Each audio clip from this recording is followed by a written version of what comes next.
To Bal Thakur IAS academy. Bal Thakur IAS academy में आप सबका स्वागत है।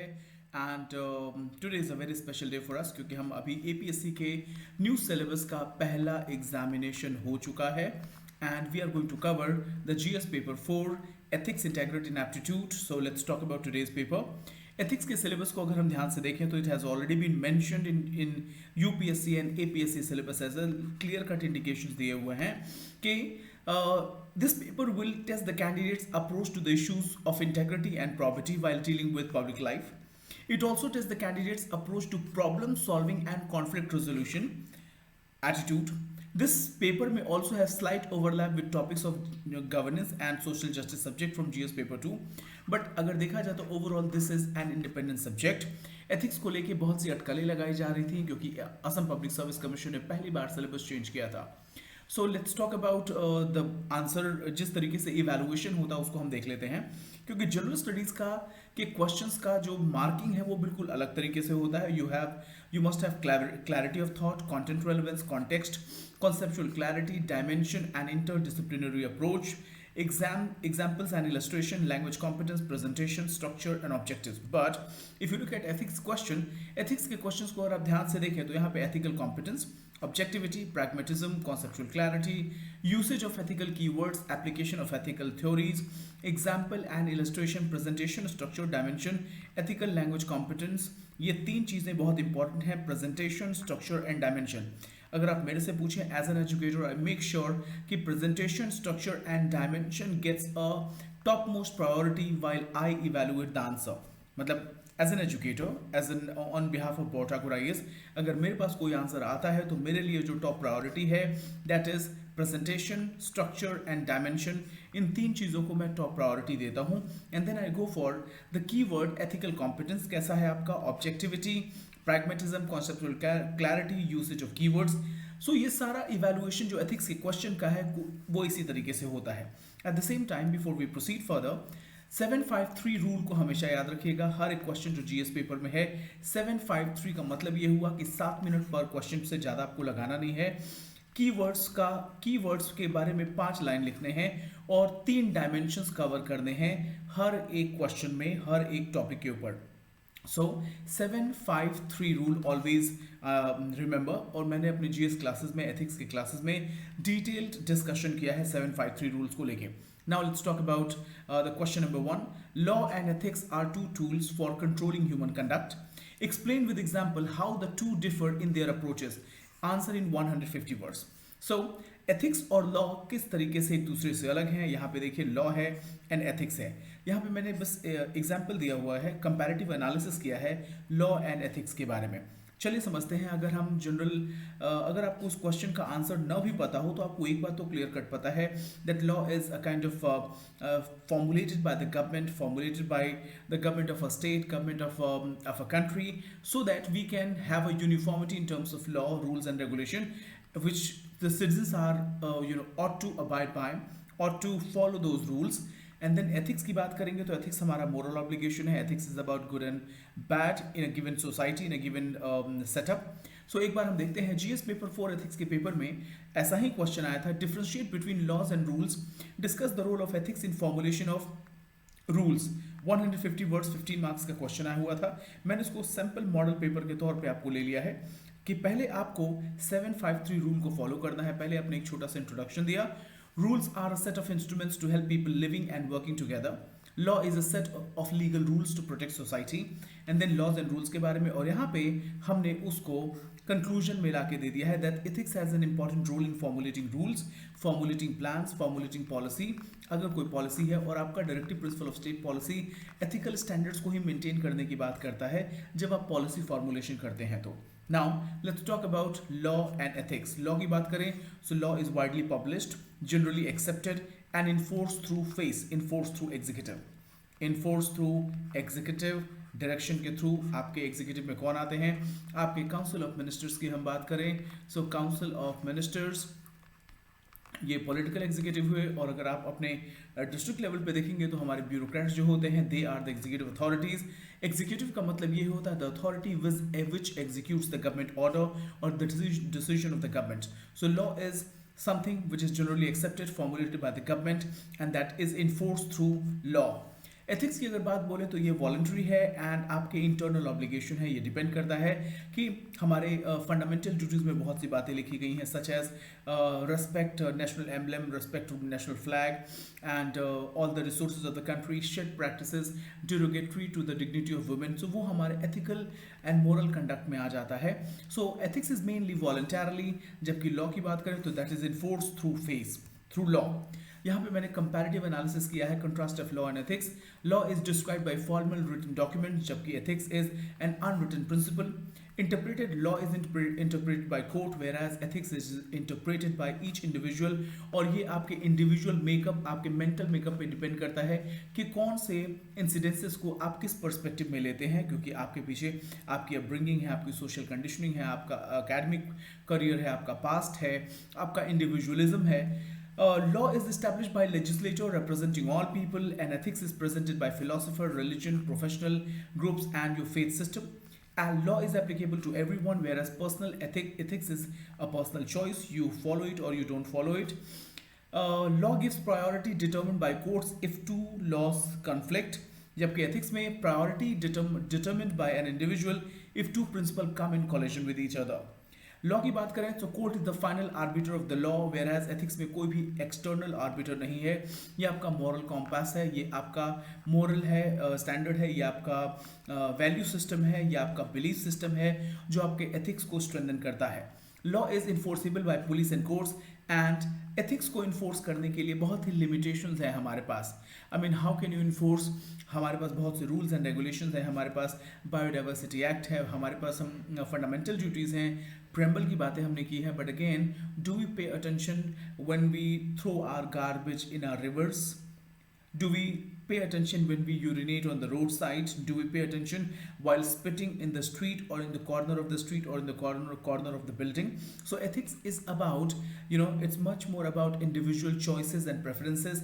It's a social construct जिसमें आप हर एक समाज के कायदे कानून होते हैं. Basically, it's a moral obligation. It cannot be enforced by the court of law. So law और ethics के बारे में differentiate किया गया है. Now the second question is, family as an institution is inculcating values seem to set deteriorated in the recent past. Do you agree? Yes, I do agree. अब मैं agree कर चुका हूँ या अग्री नहीं करता, अगेन मेरे स्टैंड को जस्टिफाई करना है. So even if you don't agree, justify it, and if you agree, justify why. Now nuclear family and joint family के बारे में हम बात कर लेते हैं.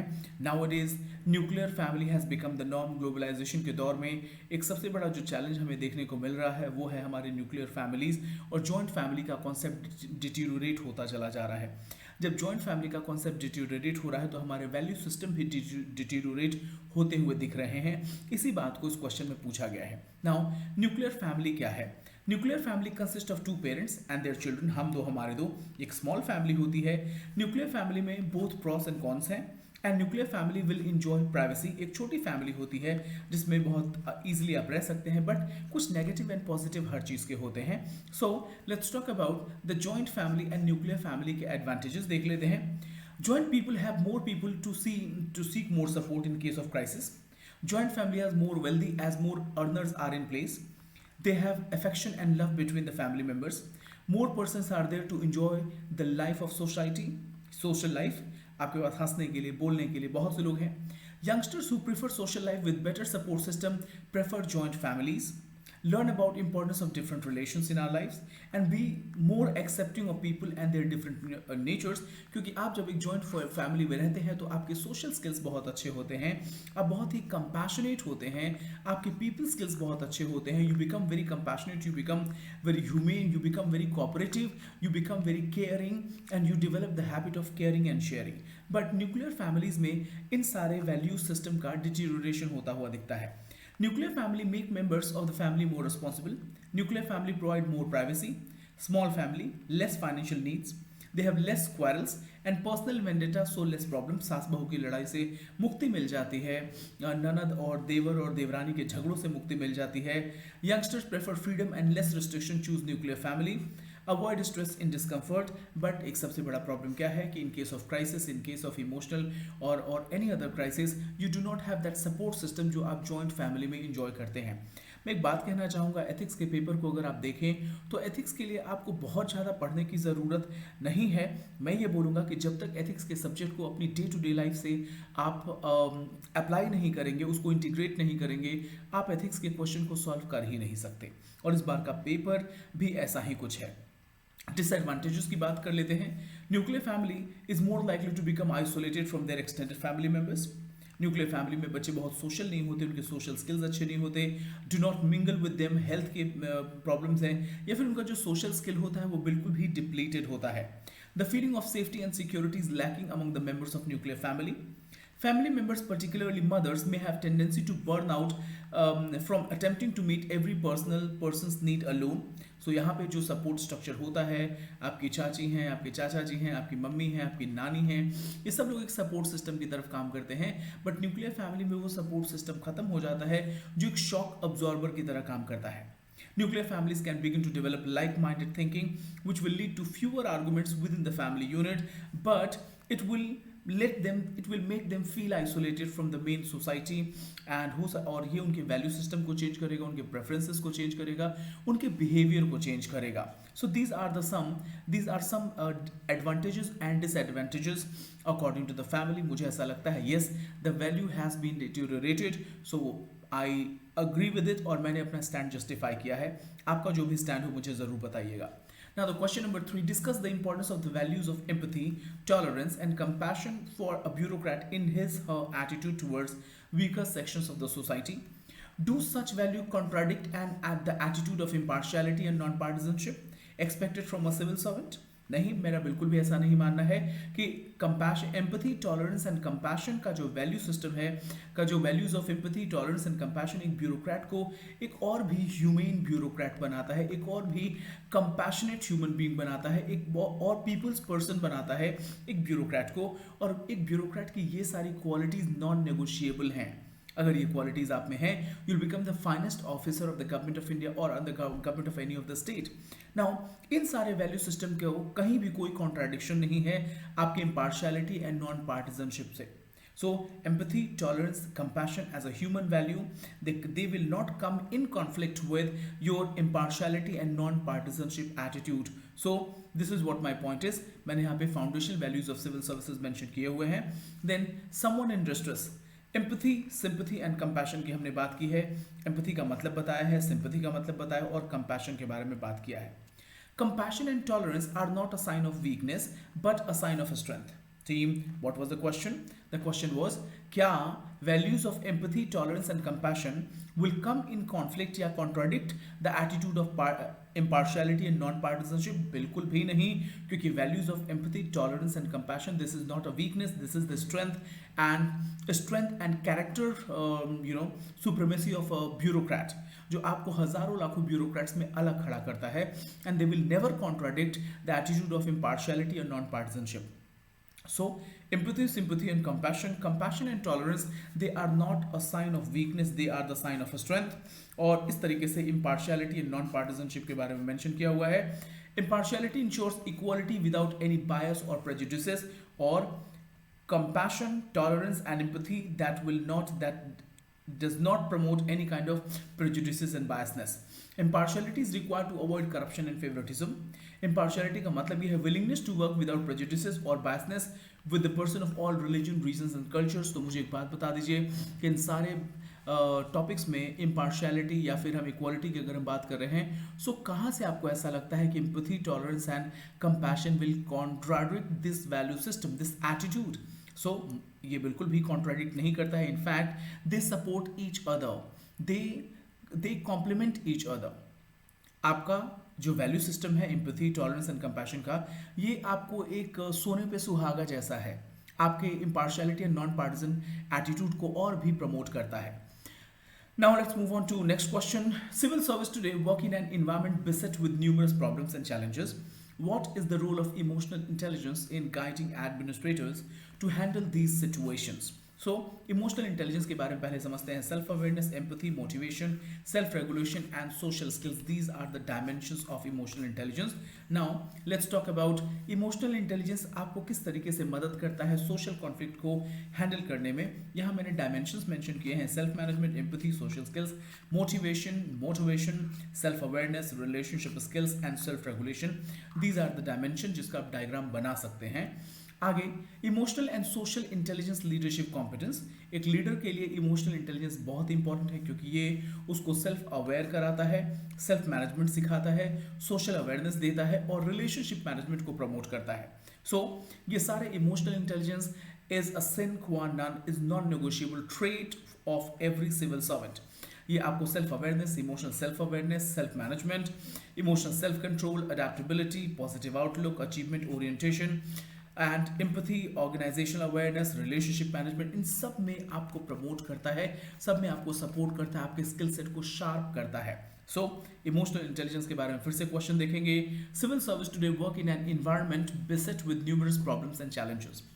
What is the role of emotional intelligence in guiding administrators to handle these situations? So इन सारे articles को आप देखेंगे. Emotional intelligence and conflict management, क्या एक तरफ दिल है और एक तरफ दिमाग है. नाउ इमोशनल इंटेलिजेंस क्या आपको कॉन्फ्लिक्ट मैनेजमेंट में मदद करता है? एब्सोल्युटली करता है. और इमोशनल इंटेलिजेंस ही कर सकता है आपको कॉन्फ्लिक्ट रेजोल्यूशन में मदद. Now conflict and emotional intelligence की हम बात करते हैं. सबसे पहले रिकॉग्निशन अवेयरनेस. ये आपको सेल्फ अवेयर कराता है, ये आपके सोशल स्किल्स को इंप्रूव करता है. इन case of any social conflict you can communicate with respect and information, you can create response and rapport, you can empathize, seek creative resolution with mutual gains, you can listen actively and you view adversaries in a positive way. आप adversaries को दुश्मन की बजाय आप उसे एक मौका देना चाहेंगे and you will look it in a different way.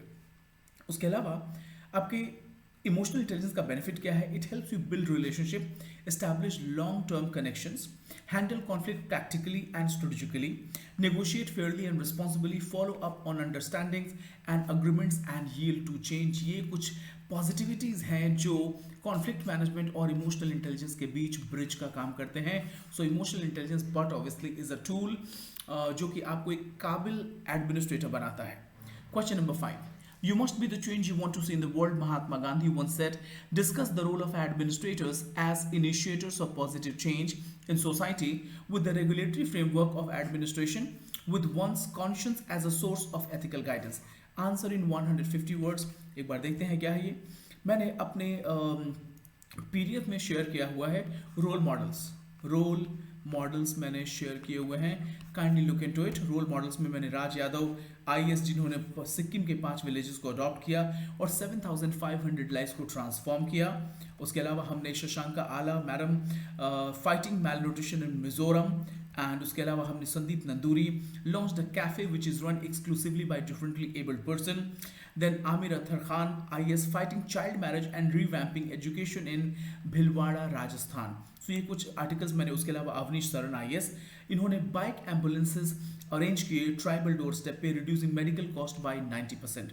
सो इस तरीके से कुछ हमारे IAS ऑफिसर्स हैं. They are the shining star, they are the change agent. और ये ऑलरेडी मैंने डॉक्यूमेंट शेयर किया हुआ है. If you wish you can ask the team and they will share these materials with you. So question number 5, are you the change agent? क्या एक administrator, क्या एक ब्यूरोक्रेट चेंज एजेंट है? बिल्कुल है. और यहाँ पे मैंने इन्हीं लोग का इमेज आपके सामने मेंशन किया है. They are the change agent. Okay. So now उसके अलावा आशीष सिंह जी हैं IAS. He help clear 13 lakh metric tons of garbage from 100 acres of land.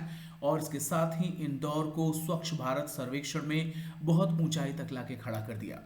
So that is the question. Now on the question number 6, what do you understand by probity in governance? Examine the ways in which probity and integrity in governance can check misuse of power and enhance legitimacy of the authority. Probity का मतलब क्या है? Probity एक umbrella term है जिसमें confidentiality, management of conflict of interest, commitment to constitutional principles, integrity, honesty, impartiality, dedicated and selfless public service, accountability and transparency सब कुछ आता है इसमें. सो प्रॉपर्टी में अगर इंटेग्रिटी खत्म हो जाएगा तो ऑनेस्टी का कोई सेंस नहीं बनता. ऑनेस्टी नहीं है तो इंटेग्रिटी और इम्पार्शियलिटी का सेंस नहीं बनता. और अगर ये तीनों नहीं है तो सारा का सारा स्ट्रक्चर कोलैप्स हो जाएगा. So basically property is a nucleus around which a complete a clean governance runs. एक बार गुड गवर्नेंस के डायमेंशंस मैंने यहाँ दिखाए हैं। Consensus oriented, participatory, follows the rule of law, effective and efficient, equitable and inclusive, responsive, transparent and accountable.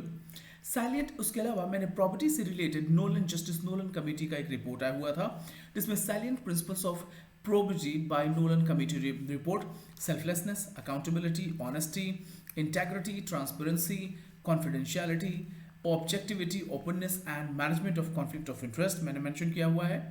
Transparency is the key pillar of good governance, मैंने सारे dimension यहाँ mention किए हैं। And now comes the final picture: issues with respect to transparency in India, issues with RTI Act, top-down approach in governance, issues of Official Secret Act, और ये सारा मैंने problem challenges लिखे हैं।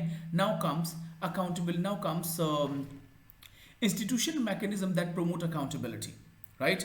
सो मैंने यहाँ पे सारा का सारा मेंशन किया हुआ है।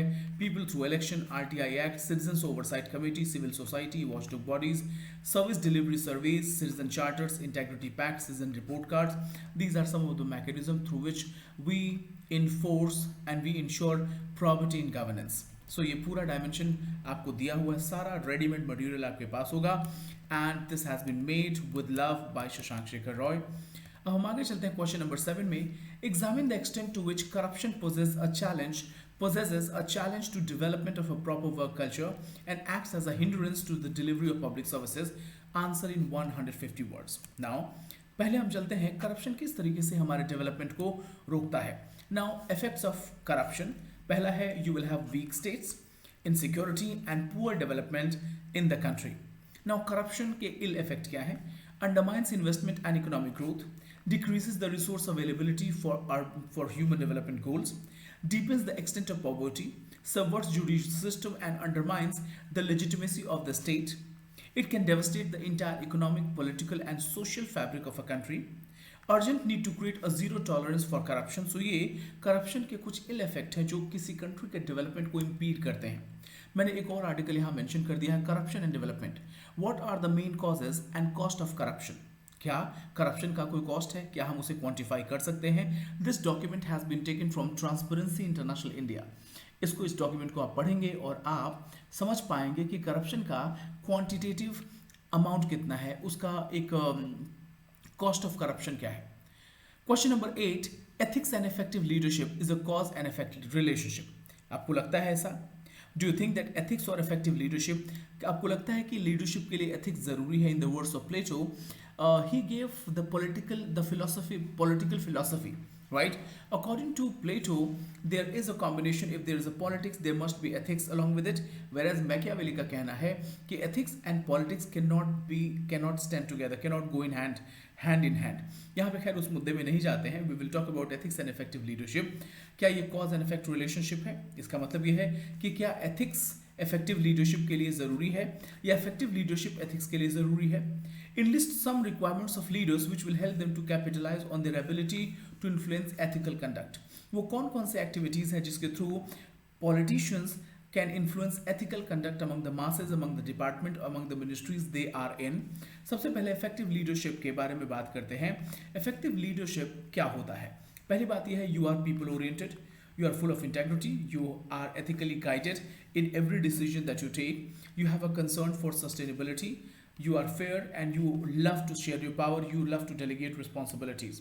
Now, good leaders का मतलब क्या है? Good leaders purposive होते हैं.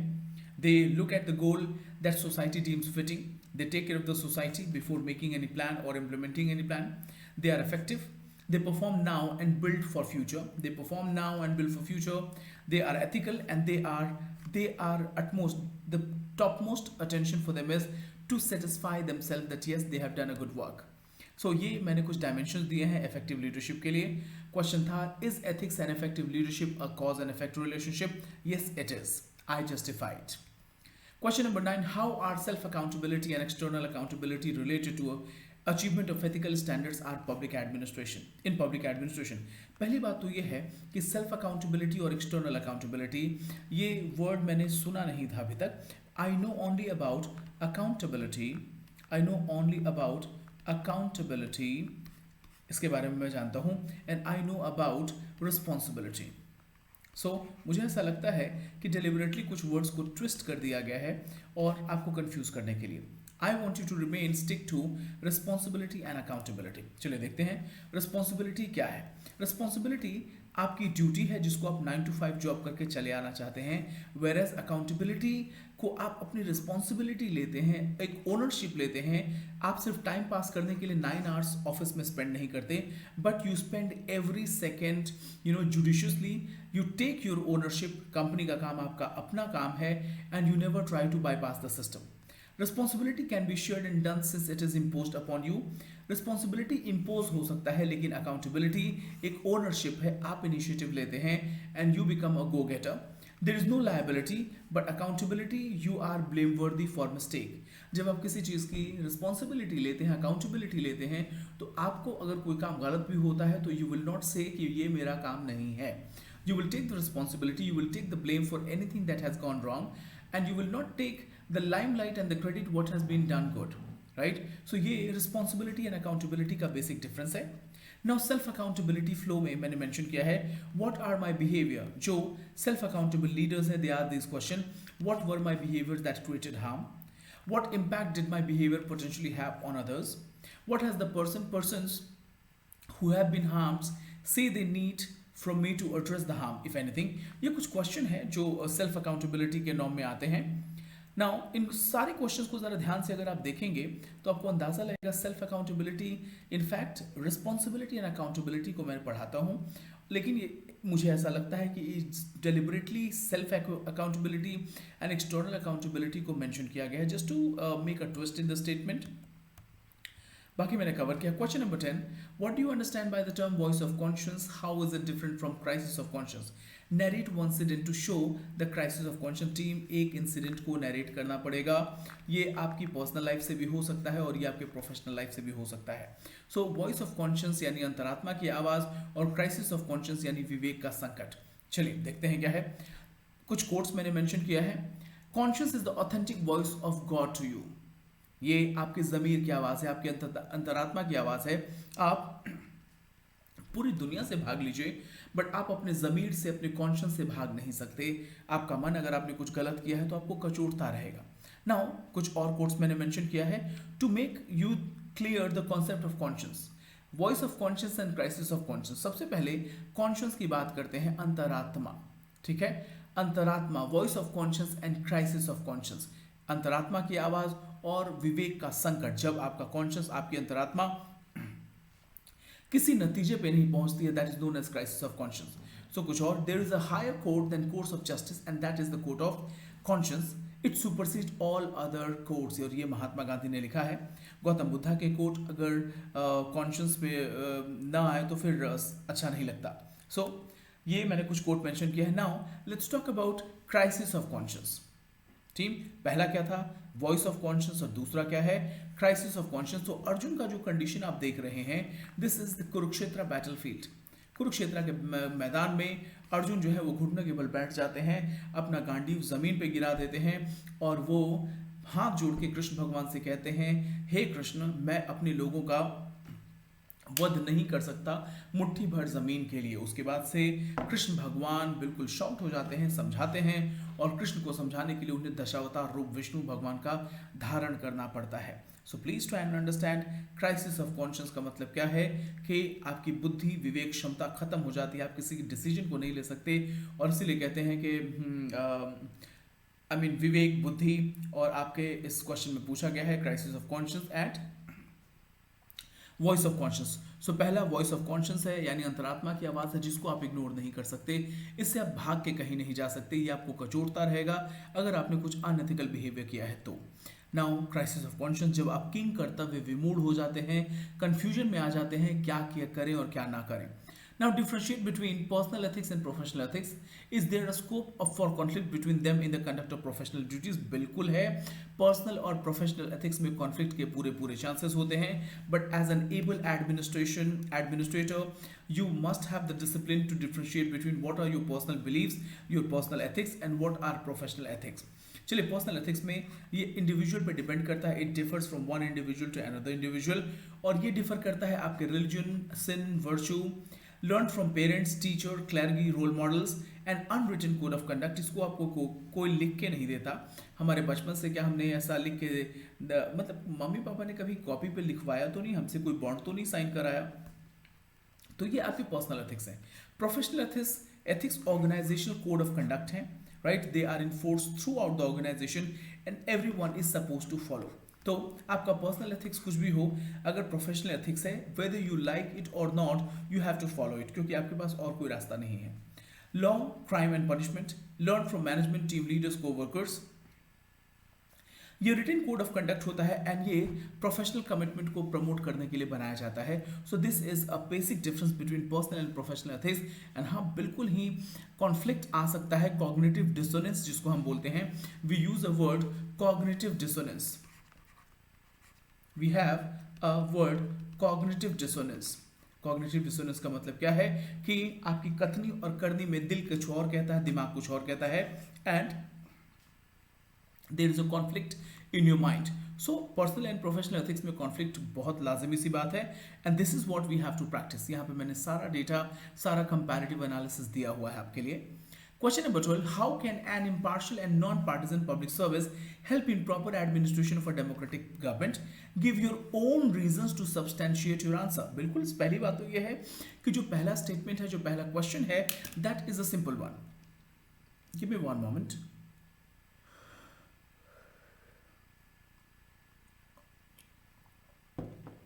Okay, so how can impartial and non-partisan public service can help in proper administration? So मैंने इम्पार्शियलिटी एंड नॉन पार्टिसनशिप के बारे में मेंशन किया हुआ है, एंड बट ऑब्वियसली आपको इसमें सब कुछ मिल जाएगा, इस सेल्फ एक्सप्लेनेटरी है, इसमें कुछ ज़्यादा ध्यान देने की ज़रूरत नहीं है। Distinguish between code of ethics and code of conduct with suitable examples. Code of ethics and code of conduct को देख लीजिए। Code of ethics is a set of principles based on values and morals by which a company makes decision about what is right and what is wrong. So code of ethics की अगर हम बात बोलें, so it is an organizational code of conduct, code of ethics. Code of conduct के बारे में बात बोलते हैं, it is a set of conduct, a code of conduct is a set of rules and regulations that explain an appropriate behavior in a specific situation. Code of conduct आपसे schools का एक dress होता है, आपके public places को use करने का एक कोड ऑफ कंडक्ट। आप जब कहीं पार्क में जाते हैं तो बोला जाता है फूल तोड़ना मना है, do not walk on the grass, या फिर डॉग्स को ले आना मना है, या फिर प्लीज पार्क को गंदा ना करें। तो ऐसा कोड ऑफ कंडक्ट है। And code of ethics, code of ethics is a set of principle based on values and morality by which a company makes. तो कोड ऑफ एथिक्स की अगर बात बोले तो ये आपका एक ऑर्गेनाइजेशनल ट्रीड है, ऑर्गेनाइजेशनल टर्म्स एंड कंडीशंस हैं। और कोड ऑफ कंडक्ट की अगर हम बात बोलेंगे तो ये आपके more about appropriate behaviour. For example, जब आप टेम्पल पे जाते हैं तो आप अपनी चप्पल को बाहर खोलते हैं, आप अपने पैर धोते हैं, आप सर पे थोड़ा सा पानी छिड़कते हैं, मुंह हाथ धोते हैं, and then you enter into the temple. So code of conduct, code of ethics is mainly focuses on value, narrower scope, publicly disclose किए जाते हैं। और कोड ऑफ कंडक्ट जो है इसका ब्रॉडर स्कोप है, usually only accessible to employ. बहुत एक बारीक सा फर्क है code of conduct code of ethics में, इसको पढ़ेंगे, एंड मैंने कंपैरेटिव एनालिसिस इसीलिए दिया है। Now comes the theory part, the case study.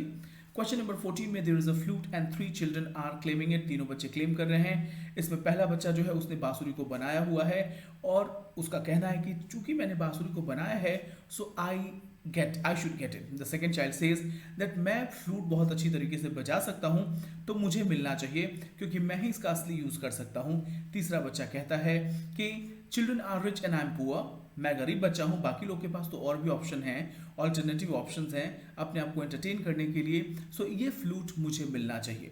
Now who according to you should get the flute? मेरे हिसाब से पहले बच्चों को फ्लूट मिलना चाहिए क्योंकि the first boy has worked hard, first boy has taken the initiative and pain to make this flute. So मुझे लगता है ideally he is the deserving owner of that flute.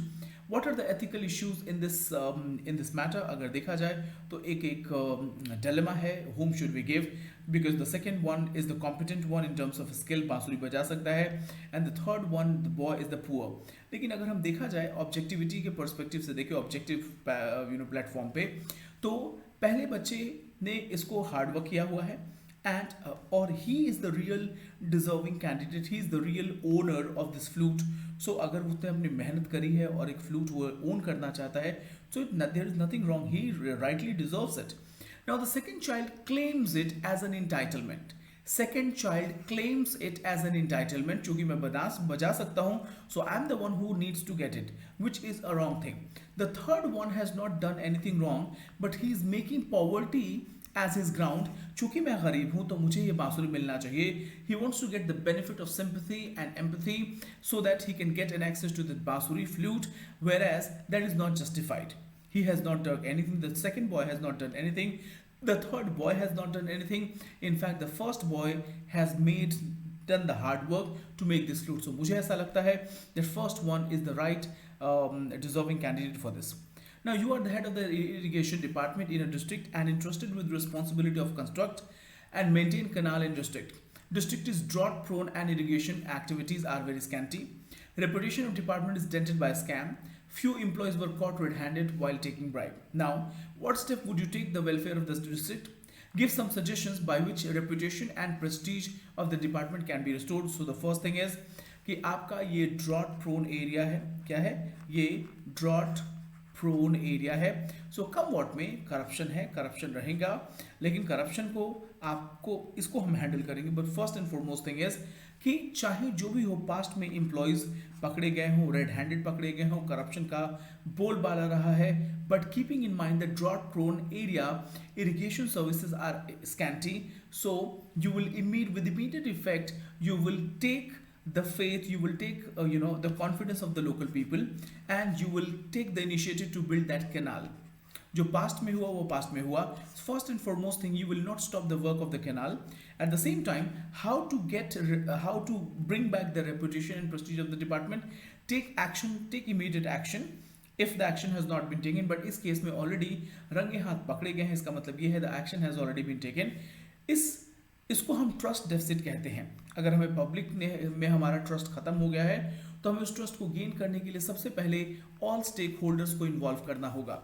You will have to speak with the villagers, you have to speak with the sarpanch, you have to speak with mukhya, you have to speak with all the people and you have to change their perception by doing a hard and smart work both. So मुझे ऐसा लगता है कि what step would you take for the welfare of the district. सबसे पहले मैं कनाल का maintenance करवाना शुरू करूंगा. ड्रॉट प्रोन एरियाज हैं, मैं वहाँ पे टेक्नोलॉजी का यूज़ करूंगा, स्प्रिंकलर सिस्टम यूज़ करूंगा, जीरो बजट नेचुरल फार्मिंग को यूज़ करूंगा क्योंकि फार्मर्स का कंडीशन अच्छा नहीं होगा क्योंकि वो ड्रॉट प्रोन एरिया है. At the same time organic sprinkler water system, drip irrigation को प्रमोट किया जा सकता है. I will promote drip irrigation, I will promote direct seeding of plant. ये भी DSL टेक्नोलॉजी अभी पंजाब में यूज़ किया जा रहा है. So I will use anything and everything जो कि इस ड्रॉट प्रोन एरिया में खुशहाली ला सके. नाउ क्वेश्चन नंबर 16 में है, a young Dalit man recently migrated to a city from his village. ये माइग्रेंट पर्सन जाता है, इसके पास कोई डॉक्यूमेंट नहीं होता जिसके थ्रू वो अपना काम नहीं करा पाता. He is not able to get any job. So वो एक ऑफिस में जाता है, एक ऑफिशियल से मिलता है. The first one is apathetic, the second one official is sympathetic, the third one is empathetic and the fourth official was compassionate. Now how will you जज the attitude of these 4 officials. So अगर देखा जाए तो human behaviour के बारे में मैंने mention किया है. The first one is apathetic, who will say I don't care. आपको कोई सेंटिमेंट्स नहीं है, आपको कोई मोह माया नहीं है, आप किसी की मदद नहीं करना चाहते, किसी की प्रॉब्लम में भी आपका दिल नहीं पिघलता. यू आर ए पत्थर दिल इंसान. Now the second one is sympathy. It's okay to cry if you need. Now empathy, this is the sympathy. और एम्पैथी का मतलब यह है कि आप दूसरों के दुख दर्द में शामिल होके उनके दुख दर्द को महसूस करते हैं और उनकी मदद करते हैं. सो दिस इज एम्पैथी. और सिंपैथी का मतलब क्या है कि प्यार के 2 मीठे बोल दीजिए जब अगर कोई परेशानी में हो तो. So this is the basic difference between sympathy and empathy. Now empathy क्यों इंपॉर्टेंट है? क्वेश्चन क्या है दूसरा? क्वेश्चन ये है, why empathy and compassion important aptitude for civil servants. तो यहाँ पे मैंने मेंशन किया है एम्पैथी क्यों इन्वायरमेंट इंपॉर्टेंट है, क्योंकि it creates a caring environment, help us to treat others the way we would like to be treated, promotes pro-social behavior, creates a better school atmosphere or stronger community. Now the fourth one is compassion. Compassion क्यों ज़रूरी है? क्योंकि compassion अगर आपके action में है, it will lead to justice, it will lead to wisdom, it will lead to resilience, it will lead to happiness and it will lead to courage. और अगर आप एक ब्यूरोक्रेट हैं, अगर एक आईएएस ऑफिसर हैं या एसीएस ऑफिसर हैं, तो इस कंडीशन में अगर देखा जाए तो ये आई मीन बहुत ही नॉन नेगोशिएबल ट्रेड्स हैं जो आपको एक काबिल ऑफिसर बनाते हैं। क्वेश्चन नंबर 17 की अगर हम बात बोलें, so it's more about unequal wealth distribution in India. Increase, इस क्वेश्चन में सावधान होने की जरूरत है। Critically analyse the above statement in the context of contemporary Indian economy and society, unequal distribution of wealth. Critical analysis करने को बोला है। तो अगर देखा जाए तो वैसे तो हमारा constitution justice, social, economic and political के बारे में बात करता है, liberty of thought expression, believe and faith and worship के बारे में बात करता है, equality of status and of opportunity and fraternity के बारे में बात करता है। But reality is something different. यहाँ पे unequal distribution of wealth is there which is a constant feature of India. तो यहाँ पे देखेंगे हम directive principle of state policies को भी देखेंगे। मैं इस क्वेश्चन में पॉलिसीज के बारे में क्यों बात कर रहा हूँ, बिकॉज अनइक्वल वेल्थ डिस्ट्रीब्यूशन है, we all know about it, but what are the steps that have been taken to blunt this unequal distribution of wealth? इसके बारे में मैंने preamble directive principle of state policies के कुछ articles को लिया हुआ है। It is the duty of the state to raise the level of nutrition and the standard of living of the people, promoting educational and economic interest of scheduled castes, scheduled tribes and other weaker section, provision of early childhood health care and education to children below the age of 6 years। So इस तरीके से directive principle of state policies में और preamble में हमने already mention किया हुआ है कि हम एक ऐसा समाज बनाना चाहते हैं जहां इक्वालिटी हो, but reality is all together different. Now what are the causes of unequal wealth distribution in India? मैंने कॉजेज मेंशन किए हुए हैं। एंड कॉन्सिक्वेंसेस क्या है? व्हाट आर द कॉन्सिक्वेंसेस जिसके चलते जो रिच है वो रिच बनता चला जा रहा है, जो पुअर है वो पुअर बनता चला जा रहा है।